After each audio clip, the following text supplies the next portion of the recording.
Just up until recently, like within the past year or two, if you asked me, is it better to own or rent your house, I would have told you without question that owning is better. But now, in today's world, the answer is not so clear to me anymore. In this video, I'll give you my take on home ownership today.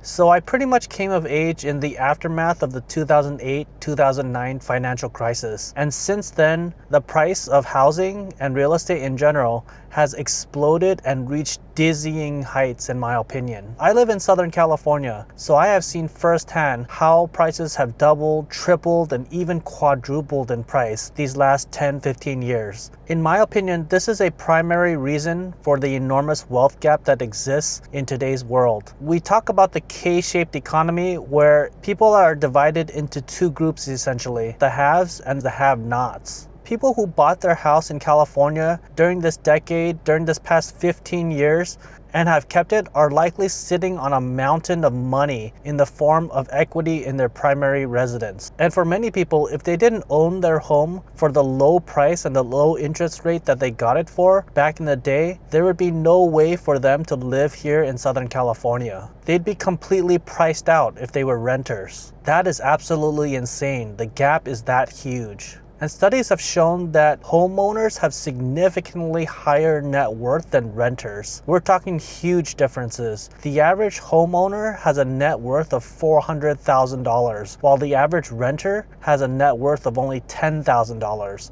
That's 40 times difference. The homeowners obviously have benefited tremendously from rising home prices. This is what we call appreciation, while the renters and tenants have seemingly been left in the dust. That's why just up until a few years ago, the debate between renting and owning was completely laughable to me. Clearly, owning your home, if you could, was absolutely the way to go. But nowadays, because of the current state of our economy, I'm not so sure anymore, and I'm starting to see a lot of benefits in renting. Let me first back up and explain how the American dream became about owning your own home. The American dream was a marketing campaign post-World War II. Some people might even call it propaganda that was pushed by banks, by politicians, and by one of the most corrupt organizations we know, the National Association of Realtors. Post-World War II ads promoted the proverbial American dream as we know it. You know, the white picket fence, the 2.5 kids, the home appliances, and it ushered in the age of consumerism essentially. This helped fuel the economy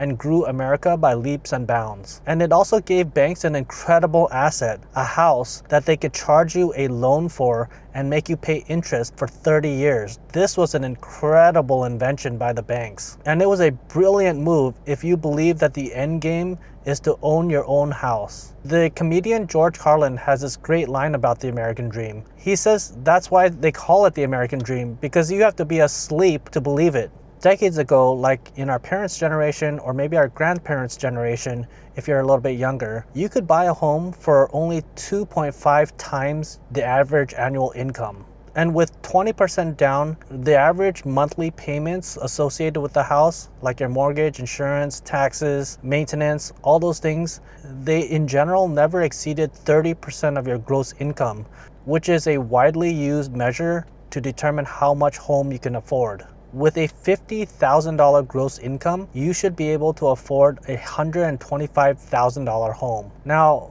guys, when was the last time you've seen a house for $125,000? That is a joke, especially here in Southern California.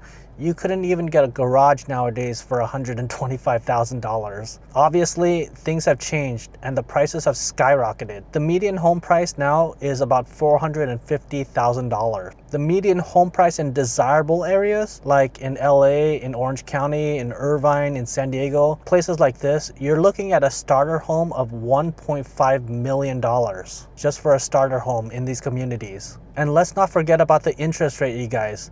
Just about 3 years ago, people were getting interest rates at 2.5%. Nowadays, the interest is over 6%. Something like 6.25% is the national average. The Fed had to raise interest rates the fastest they've done it in the past 40 years because they had to fight hyperinflation after the COVID years. They had to put a brake on the economy that was overheating. The interest rate makes a big difference, you guys. We're talking hundreds of thousands of dollars over the course of the loan term. And obviously, home ownership isn't just the price of the home. Don't forget to include the closing costs, the property taxes, the insurance, the maintenance, the HOA fees, any special assessments that you have, and also, very importantly, the opportunity cost of your down payment.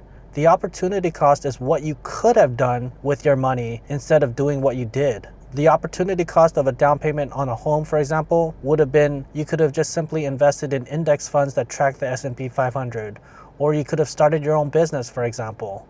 Those are the real costs of owning your home. And on the other hand, as a renter, you never have to think about these things. You never have to think about maintenance. If the AC breaks, all you do is call your landlord, and your landlord is the one who has to fork over $7,000 to fix the AC. Additionally, when you're a renter, you're not tied down. If you find a better job in another city, it's much easier to just pack up and leave to that city, thereby boosting your career and likely resulting in higher career earnings over time. On the other hand, if you owned your home, you'd have to put your home on the market. You'd have to list it with a listing agent. You'd have to stage it, for example, and then you'd have to attend open houses.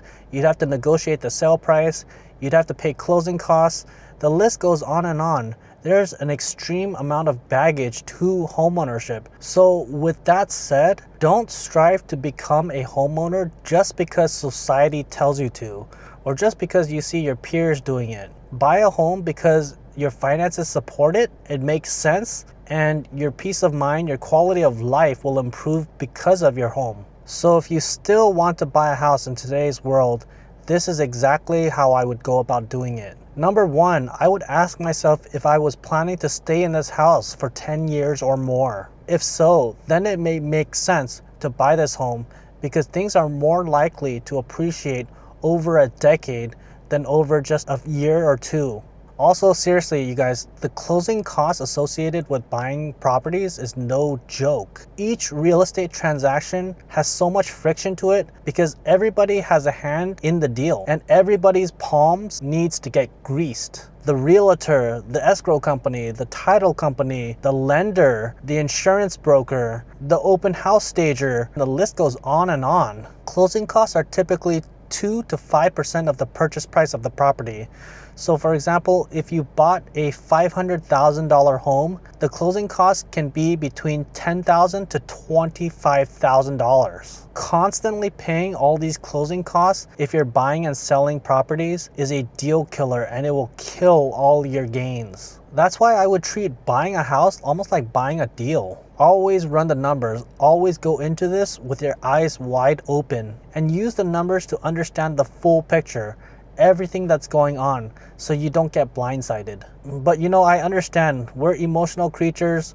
We're not just all spreadsheets and numbers. There's a human element to this as well. If you arrive at the feeling that you've looked at the numbers and you still want to own, then these are the next steps that I would take. I have a friend who finally bought a house after renting for so long, even though it didn't make the most financial sense to him because he could have used that money to do other things that would have generated a better return. But he said the fact of owning your own home was priceless. And I have to agree, and I can completely understand that actually. So when he was renting, he would be on eggshells every year because there's a chance that the landlord would not renew his lease, in which case he'd have to up and go, basically uproot himself and find a new place to live. My friend said that even when he was rearranging the furniture in his house, in the back of his mind, he was thinking if this would affect the security deposit that he put down. And I can see how that just gets old. It's like constantly being a guest in your own place, which completely sucks. So that's why owning a home might make sense. And there's a couple creative things that I would look into. Obviously, if you can buy it the conventional way, then more power to you. But these are some creative options that may make sense for some people.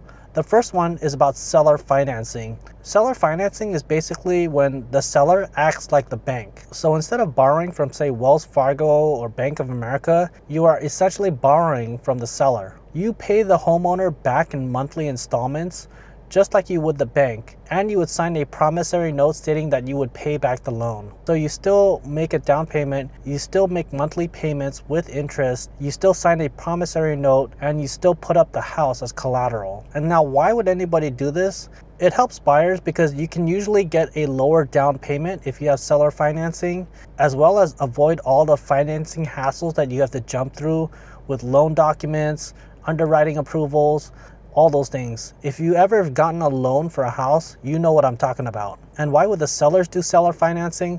Well, the sellers get something very, very valuable, which is interest on the payments that you make. Additionally, the seller avoids all the listing hassles, all the staging, all the realtor fees.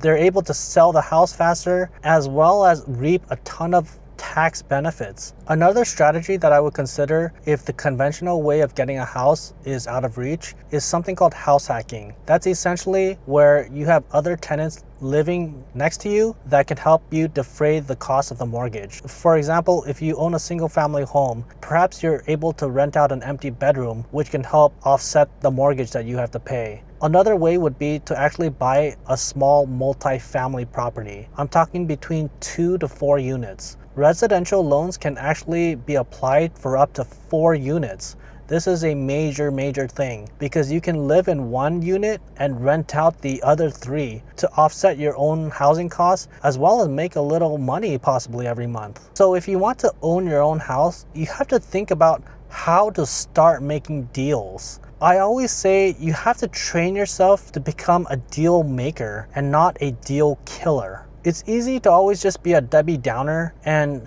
list out ways that things won't work, while the true entrepreneurs, the true go-getters, always just figure out a way to get it done. You don't need permission to do any of this. You just need to take action and chart your own path to create a better life for yourself. So stop thinking about the traditional path that society has laid out for you and start blazing your own trail. All right, guys, this is Alex from Low Key Millionaire here.